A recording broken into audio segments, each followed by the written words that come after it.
Hello, and welcome back to another episode of Critical Reactions with your host, Bryan.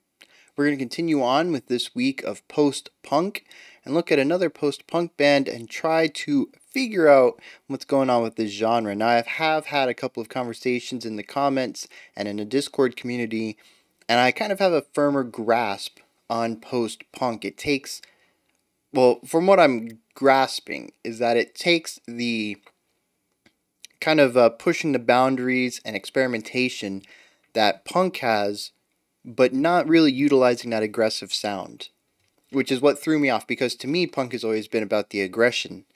I never really thought about the experimentation side as it pushed against, what was the status quo at the time for music. So it's really interesting that it took a different aspect of the genre and ran with that. Alright, so today we're going to be looking at Idols. This is going to be a live playing of the song Colossus. Let's get into it.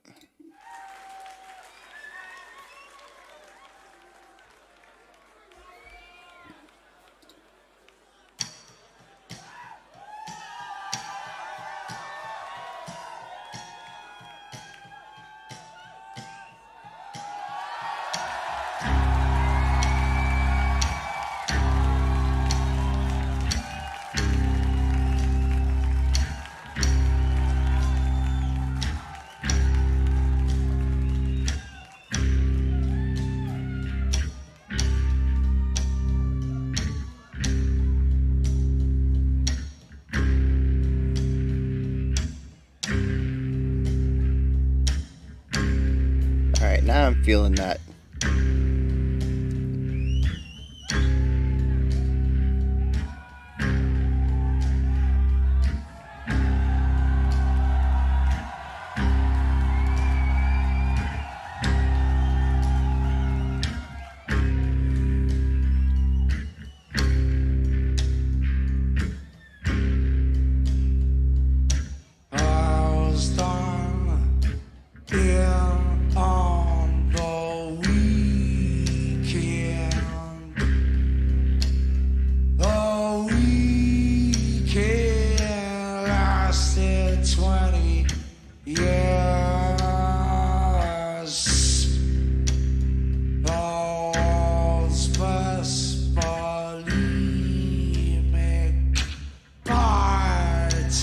Very raw vocal sounds.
It's very enthralling, isn't it? I'm not sure where it's going, but it's going somewhere. They're definitely building on this singular idea.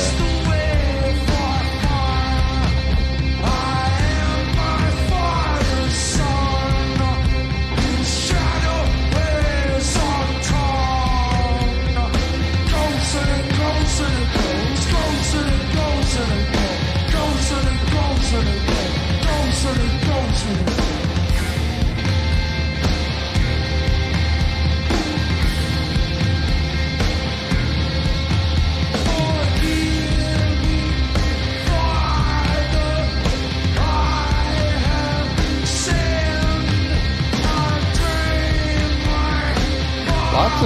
interesting layering going on to build this very oppressive atmosphere,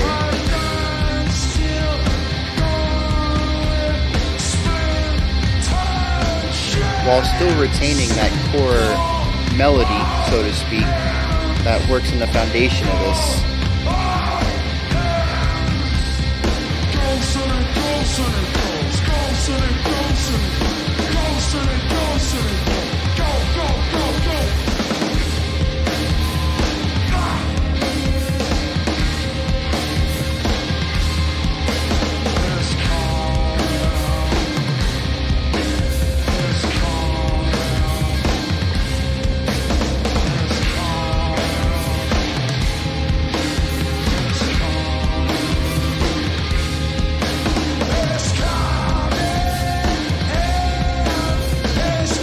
I like how the drums have begun to open up a lot here at the ends.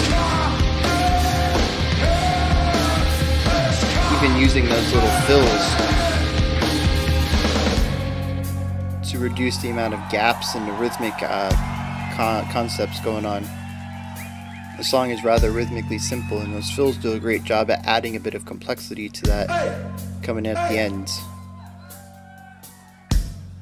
Hey, we built this album and we built this tour on love and compassion. Whatever you do tonight, if you're in this crowd, you look after each other. You respect each other.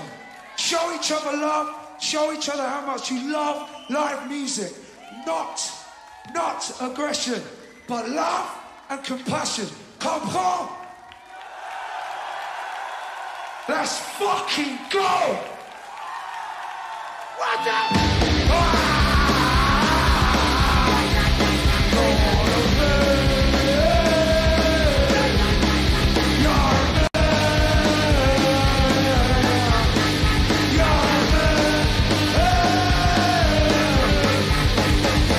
Very interesting shift there.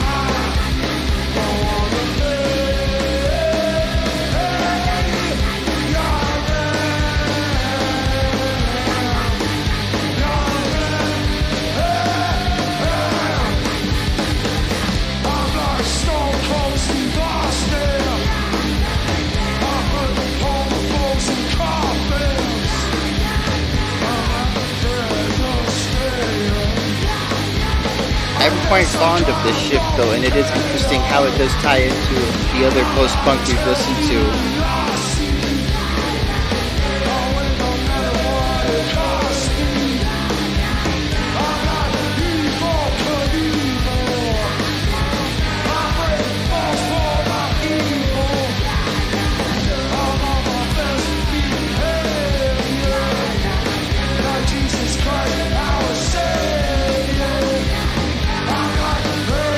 It's interesting, there's so much going on, but it also has a very punk feel to it right there. Alright.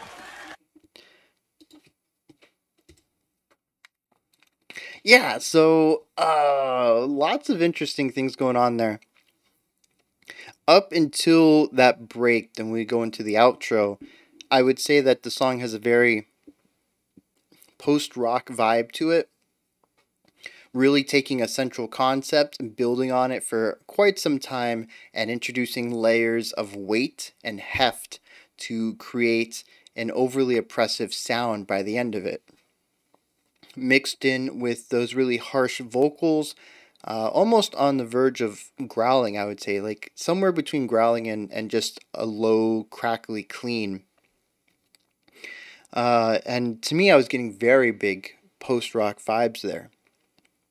However, he does the, talking to the crowd, which I was informed that is on the studio version as well. And then we move into the outro, which to me is very punk.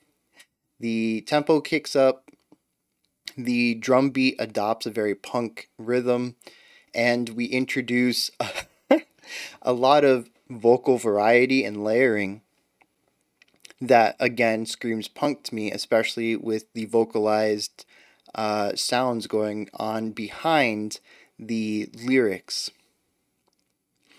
And it paints a very interesting picture of idols. I'm not sure where they fit in the post-punk timeline. Like I said, I'm starting to understand post-punk as being more of the experimental nature of punk, but this also seems to carry ideas from punk's aggression as well as some post-rock stuff. So is this post-punk? And obviously, whenever we talk about genre, does it really matter? That's more of a rhetorical question. I really don't think it does matter too much. It's just more of a shorthand to speak to people with. If you're looking for some music specifically about, not about, but dealing with emotions of weight and anger and aggression, you're not going to want a pop recommendation. It's a shorthand to let people know what you're looking for or what you're talking about. Otherwise, genre is not really that important. But it does have a place, and I think that there is some fun, at least, in discussing genre. So I am kind of interested where this fits. Is this pure post-punk? Is it just because it is experimental and that it has punk roots that it is post-punk? Or is it sort of a proggy post-punk in that it incorporates elements from, post-rock? Or is this more of an outlier and most of the album is like the ending and the intro is more of a one-off? I don't know. Let's get into talking about this song though, because there's some really cool things going on in here. Now, the first portion of the song, man, there's just so much contrast, and I don't want to leave this video without talking about that contrast, but I really want to talk about the two sections individually first. So the first section really deals with weight and pressure, and I think it perfectly lines up with the lyrics. There was one, I'd wager to call it the chorus, or maybe it was a part of the chorus, that was repeated at least twice in the lyrics. Says that I am my father's son and the shadow weighs a ton, or something like that. And it's about the weight of stepping into the shoes as a predecessor, as the progeny of someone. So he feels that there's this weight to being who he is, whether it's the character or the singer singing personally, intimately about their life. There's this weight of trying to be someone as good as, or as whatever as, his father. So it's perfectly on point to have music that conveys that weight of this task, this feeling of being insufficient. So I love how they incorporated that into the music. Even doubling that is that the layering and the tempo and the overall atmosphere of that opening section changes. It evolves as the song goes on. It's not really a slow burn, so to speak. It's more of a single transition about halfway through. The opening starts with just the vocals and the guitar, maybe, I think. Maybe some late drums. I don't remember exactly. It was sparse, though. I remember it being sparse. And there's so much grit in the vocal delivery that it really just, it feels very personal and intimate. It's this feeling that overwhelms the vocalist, or the person in the story of the song, overwhelms them so much that it distorts their voice. They can't speak about it normally. The weight, the anxiety, the pressure, the tension, pushes its way into the vocal delivery as well. And I think that's phenomenal. That's just a really gripping way to start this story. Then we slowly introduce different elements, the drums, the bass, the guitar, they all come in. I think they start off, the bass and guitar start off maybe with the overdrive turned off, and then eventually they add more stuff in there, more modifications to the sound effects. And we slowly get this heavier feeling, this overwhelmingness, this width, this weight to the music itself. And I think it's interesting that the core line doesn't really change much in the guitar. It's really the tone that affects the slow burn, that has the gradual evolution in the beginning. But the drums don't have an effect pedal. So the drums gradually become more oppressive through rhythmic complexity, and I love that. I think it's really awesome that they found ways to incorporate strengths of each instrument into this idea of creating weight and pressure in the atmosphere. Because they easily could have just run the drums through, some sort of modulation and you put distortion on the drums or widen the drums or whatever and have them continue playing what they're playing just like the guitar did, but they utilized the method that worked best for the instrument. So I think that's really awesome. I think there was one riff change in the guitar, but like I said, for the most part it was just the tone. The drums ended up starting quite sparse, and they ramped up the rhythmic complexity, slowly adding in cymbals on every beat, and then drum fills across the snare and toms every 4 beats. I think it was 2 or 4 beats. They quickly were sprouting up everywhere though, and I absolutely love the way that they created that atmosphere at the beginning. I mentioned, I think I said it was enthralling. I don't necessarily know that I enjoyed the opening. It is very raw. It's very oppressive. It's not typically what I listen to music for, at least enjoyment-wise, casually. But there's definitely something gripping about the theatrics, I suppose you could say, of that opening. The increasing tension and the increasing weight, the increasing desperation in the vocalist. It's done expertly. I can't take that away from them. The credit where credit's due. That opening is fascinating to listen to, at least on a first time. Like I said, I don't know about revisiting it, but it's very enthralling, very gripping, very entertaining in a sense. You can't really look away from it. You can't take your headphones off. You have to see it through. You have to see where it's going. The middle section is interesting. He spoke to the crowd. It makes me wonder what he says on the studio version, because there are some things that I assume could work within the studio element. Actually, I suppose 90% of it could work in the studio element, possibly speaking directly to the listener rather than the people in the crowd. Seems a little more awkward because of the distance, I would say, between the vocalist and the listener in that setting, since they would be listening at home on a CD. They would be kind of spoken to, kind of breaking the fourth wall in a sense. I don't know if that's really possible in music, but that I would say is probably one of the closest ways that could happen, where you don't expect to be spoken directly to. Music can speak to you, but usually the vocalist is not speaking to you, if you get it. That was dumb. So, like I said, I assume that a lot of it could have been replicated, other than when he said, this tour was created with love. Obviously, in the studio, he wouldn't be talking about the tour, but it is an interesting break because it is a very hard break. It is a very rigid separation between the weight of the beginning and the levity, almost bounciness of the ending. And I didn't catch any of the lyrics in the ending. Maybe, the song is about overcoming that anxiety and being your own person.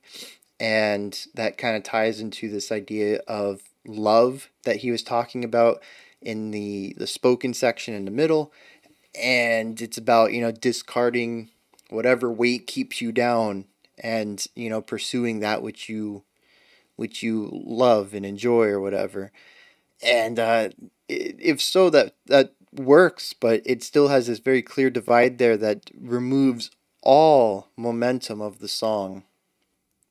And I don't know how I can't think of a way that would have nicely paired these two as far as the transition goes to move between them, other than extending the song a couple of minutes and doing a very smooth transition, maybe a transitory section between the two. But it's very possible that it would ruin what the song does. The clear divide is effective at wiping the slate clean, which again kind of goes into that idea of not worrying about whose shoes you're walking in. Just walk in your own. Wipe the slate clean and don't have the pressures of anyone else put on you kind of idea. Assuming that's what the ending of the song is about. I'm only getting that theme from the music itself, the levity of it, the bounciness of it, and that message in the middle about the tour and the music being about love. So I could be a little off there. However, the ending is very interesting because where we saw a bunch of layers being oppressive at the beginning, we see a bunch of layers at the end being uplifting and bouncy.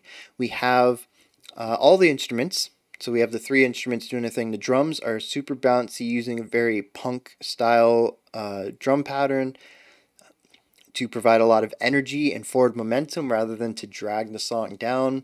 The guitar and bass are doing their things, but then the bassist and the guitarist are doing backup vocals, and they're both doing their own thing apart from the main vocalist. The main vocalist is delivering the primary story, I guess you could say.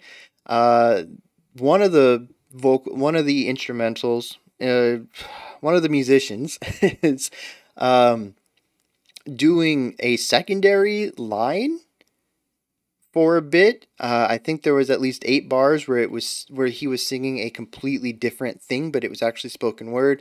And then after that, it went into more of like a vocalizing sound, just to provide another musical layer to add into all the other music. The other guy, though, was doing more of like a scatting rhythmic idea in his vocalizing that was adding another layer of rhythmic complexity to the song. And it's just very interesting to hear all this come together. They're all very punk, but the ending result is not that punk aggression, which ties into what he was saying. We're not here for aggression, we're here for love. And I just think it's really interesting that they can take all these punk ideas and kind of flip it around and turn it into a bouncy, almost pop rockish kind of song, but pop rock with a bite, with an edge. There is a bit more distortion on the instruments, and of course his vocals, the lead vocalist, also he's got that raspiness to it. It isn't a super palatable, marketable voice. So yeah, it's like it's got that punk edge to it without the punk aggression, just the punk fun, I guess you would say. And I think that's awesome, especially as it might stand in contrast to the post-rock beginning. So it's really cool how they can incorporate all these ideas of punk into their post-punk sound, while also creating a beautiful story within their music that matches up with the lyrics. Just a super talented group, and I think it's another perfect display of how imperfections can create great music.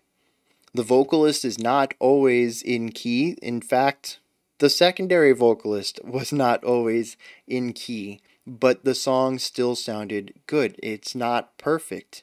It's humanly imperfect. And I think also that ties into the ideas of not living up to the standards of someone else and just being who you are.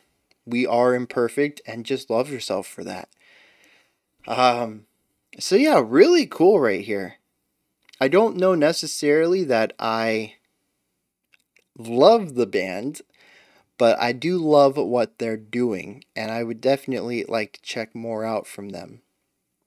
Those are my thoughts, though, on Idols' Colossus. It's where you guys come in, though. Hit me up in the comments. Let me know what you thought of this. Let me know if I was pretty close in my analysis here, or if I'm just way off. Like I said, I got 2/3 of the lyrics, but the stuff at the end, I could not grab, so I could be a bit off with that. When you're done commenting, you can head up to the description box. There's a link up there for Linktree, which is a fantastic little menu, buttons and icons, very nicely laid out way to peruse the extended Critical Reactions universe. Oh, man. Anyways, Twitter, Patreon, Discord community, if you want to reach out to me via email, all that stuff is in there. Above that, if you could, like, subscribe, and ring the bell. It's all greatly appreciated. I'll be back tomorrow at 5 p.m. Eastern Standard Time, 9 p.m. UTC with the next post-punk song. And right about now-ish, the next special selection should be out for today. It's a doozy. It's almost 20 minutes long. I haven't actually gotten to record it yet. I'll be doing that as soon as I finish with this one, but I do know it's like 19 minutes and 45 seconds, so I'm going to take a little break before I do that, and you probably should too. Grab a snack, get some water for it. Whatever. This rambling has gone on too long. Let's finish this up. Remember to be critical, not cynical of the music you listen to, and have a fantastic morning, afternoon, or evening whenever you choose to watch my videos.